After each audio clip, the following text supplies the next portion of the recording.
هذا الشاب العراقي حب يغازل مرته قدام نسوان اخواته.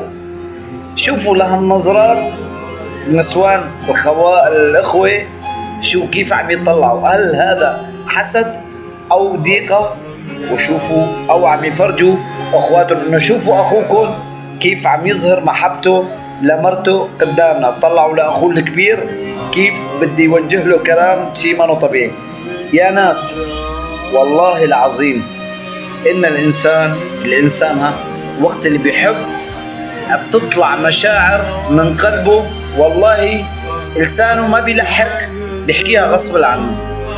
وهذا الشاب من محبته لمرته، وهي شوفوا على تغنجتها، على طيبتها ورقتها ولطافتها، كيف على حركاتها، ما يعني مبين من حركاتها، لأنه المرأة الكيودة والغيورة أو الحسودة وقت اللي جوزها بيتغازل فيها قدام قرايبينه عيونها بتحكي إن هاي خبيثة، إما هاي لطيفة.